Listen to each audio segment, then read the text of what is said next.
Dark Souls 3 is a weird game to me. It sets out to finish off the Dark Souls trilogy, and I find, between Souls fans, it seems to be most debated on if it still holds today. Specifically, if it should be considered the definitive Dark Souls game. While it does many great things, and does an appropriate job at calling back to Dark Souls 1, I think it necessary to explore and discuss if it is truly the definitive Dark Souls game, speak on the strengths of Dark Souls 3, alongside highlighting some of the weaknesses as we go.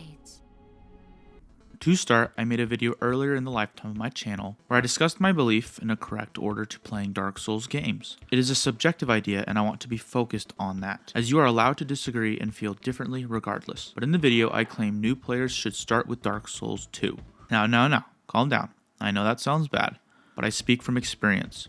When a new player decides to undergo a playthrough of a game, their impression going in can make or break the perception a lot of the time. While I think players typically try and avoid preconceived notions to define their opinions on media they consume, it can still have a great effect. For example, Christopher Nolan's The Odyssey right now has much discourse around the directorial decisions and directions the movie is seeming to take. Many sides of the internet have rushed to highlight and make important the criticisms of the movie before it has even released. And many times I think it's easy to engage and be consumed by these strong opinions, and allow these fears or criticisms to affect your experience of the movie overall. Sometimes the best thing someone can do overall is just pay the ticket and see it, then proceed to form their own opinions before seeing what others are saying. It can sometimes take out the bias for popular opinions, because sometimes we believe if everyone believes something, it is often true or holds supreme merit. So am I telling you to go play Dark Souls 2? Yes, I do think that you should fork over the money and try it out.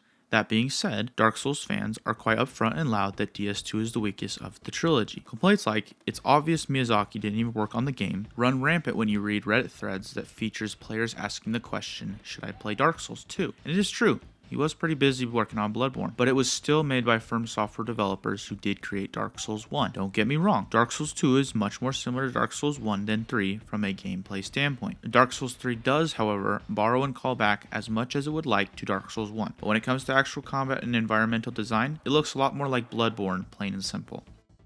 Aside from that tangent, Dark Souls 2 is very often recommended as the point in the series to just skip. Typical reason being it is the weakest in the trilogy, and a lot does hold it back. However, if you get past that, you're in for a treat. The game is gorgeous with vibrant environments, mechanics that engage the player like no other From Software games, torches, fire aesthetics, if you know you know, and I think after DS2, you should go right to 1. The game is the start of the franchise, and it accomplishes feats for its release year, creating a high fantasy world that challenges a player successfully, and it is no wonder every YouTube channel makes a video stroking Dark Souls 2. I made a video, it was kind of critical, but it got clicks, I guess. Isn't that the goal? And then I say, go play Dark Souls 3, because it is the definitive Souls-like game that kicks off the new era of Souls games. When I say kicks off the new era, I am referring to a change in From Software's game design going forward. The game employs a faster combat system, with the most advanced boss player interactions yet. It is the game where they really showed they knew how to make engaging combat and do it again and again and again. This game is full of so many great battles. And I know I showed it already, but Boreal Dancer. It's a fantastic fight where the boss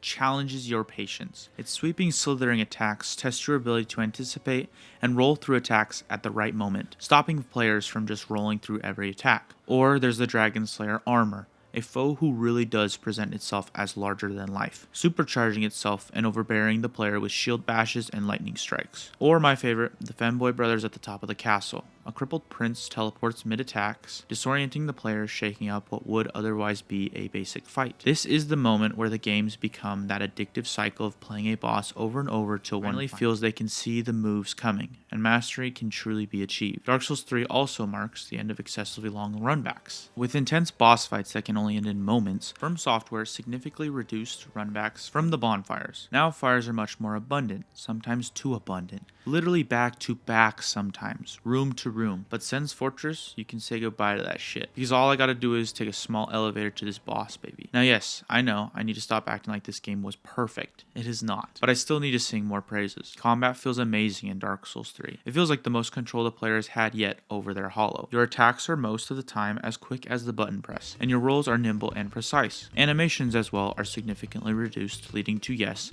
a more spammy combat system. But they were still figuring it out because it works quite well. Maybe it is more of a boss design fault that more of their moves do not attempt to punish roll spam. And the world has what I would say is a much more edgier feel to it. Almost bland maybe. Think of Super Smash Bros. Or 360 era Call of Duty. That slight edge to the game, I would argue, is timeless. It doesn't quite capture the loneliness, however, of Dark Souls 1 and 2, but it makes up for it a little more with a Forsaken-like land than the other two. Its environments almost look punished, ravaged by destruction and earthquakes. Dark Souls has never felt so full and tortured. A world truly more forsaken than abandoned or forgotten. That is the world of Dark Souls 3, and that's the good that comes to mind for me right now. These are key to me in the definitive Dark Souls game, and that is important as it serves as a clean way of finishing up the trilogy and sets up players for the next games to come, such as Elden Ring, which I would say is peak. However, the game is not perfect.